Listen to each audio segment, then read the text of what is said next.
देखिए 2014 के बाद से आप देखिए कि आतंकियों पे, दहशतगर्दों पे सरकार ने इतना लगाम लगाई कि पाकिस्तान की हिम्मत नहीं हुई कि देश में आतंकी भेज सके, दहशतगर्दी कर सके। कश्मीर से पत्थरबाज खत्म हो गए और इसी प्रकार से देश दुनिया में।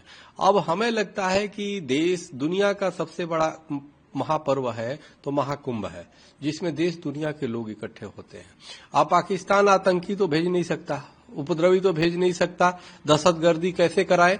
तो इस तरह से दहशतगर्दी हमें लगता है पाकिस्तान के इशारे पे इस तरह के कुछ लोग हैं जो मुल्ला मौलवी जो जानबूझ करके महाकुंभ को विवादित करने का प्रयास कर रहे हैं। महाकुंभ को जानबूझ करके, चूंकि अंतर्राष्ट्रीय स्तर का मामला है, कभी बोलते हैं क्या धर्मांतरण होगा, कभी बोलते हैं जी ये तो वक्फ बोर्ड की जमीन है, तो या कहीं ये दहशतगर्द टाइप के लोग हैं। अब आतंकी 47 लेकर के तो अब आने से रहे, क्योंकि जानते हैं कि यहाँ आएंगे तो सीधे परलोक चले जाएंगे। तो इसलिए इन लोगों से यह भी एक दहशतगर्दी है। आप बताइए, देश दुनिया जब कुंभ को मनाने के लिए तैयार है, उस समय इस तरह की उल जुलूल बिना अर्थ की बातें करना ये बहुत दुर्भाग्यपूर्ण है। और सबसे बड़ी दुख इस बात का हमें हो रहा है कि बड़े बड़े जो इस्लामिक संस्थाएं हैं वो मौन है, वो चुप है।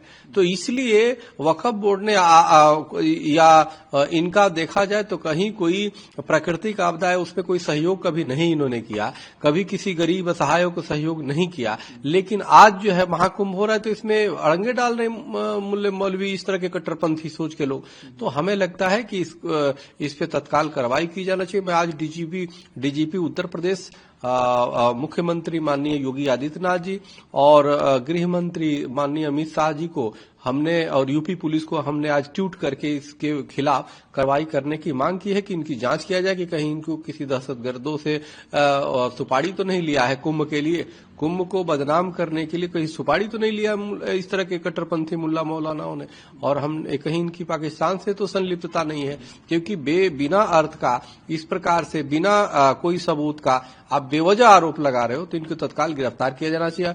इसके पहले कि कुछ लोग इस तरह के असुद्दीन ओवैसी बीच में कूदे, असुद्दीन ओवैसी उसको हवा दे, तो मेरा मानना है कि इनको तत्काल इनके खिलाफ कानूनी कार्रवाई की जाए।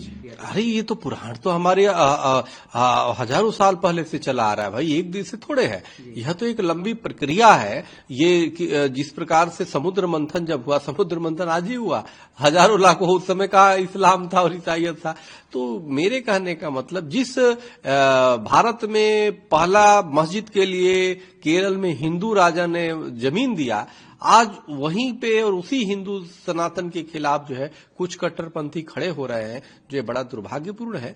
और हमें लगता है कि इनको कानूनी इन पे कार्रवाई करने की आवश्यकता है और ये बहुत ही निंदनीय है। जब हम कभी भी आपने देखा होगा कोई हिंदू या हिंदू संगठन ये हज करने जाते हैं, अपने पवित्र स्थान पे जाते हैं अपने मानने के अनुसार, मुसलमान भाई कभी कोई टिप्पणी नहीं करता, कभी हज पे कोई टिप्पणी किया गया कभी नहीं करता, कोई आपके तीर्थ त्योहार मक्का मदीना या किसी चीज पे टिप्पणी नहीं करता। आप यहाँ पे कर रहे हो, जितना आपके लिए वो आस्था का विषय है उतना हमारे लिए ये है। और लेकिन आप जो है कभी ये है कभी वो है, इसका मतलब कि हमारे पूर्वजों ने देश विभाजन के बाद भी अगर जगह दे दिया, यहाँ पे रहने का सम्मान दिया, आपके लाखों मस्जिद यहाँ पे बन गए, तो इसका मतलब अपराध किया, इसका मतलब गलत हुआ।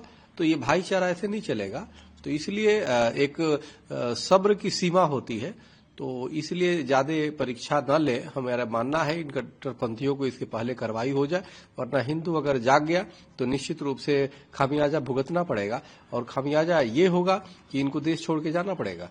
इनको इस तरह के कट्टरपंथी जो आतंकी सोच है, दहशतगर्दी वाले सोच है, वो भारत में नहीं रह पाएंगे। तो इसलिए अब सरकार भी बदली है, लोगों के मिजाज भी बदले हैं। अब किसी भी प्रकार के दहशतगर्दियों का कोई यहाँ पे जगह नहीं। जिसको सफाक हमीद के मादरे वतन से प्यार नहीं,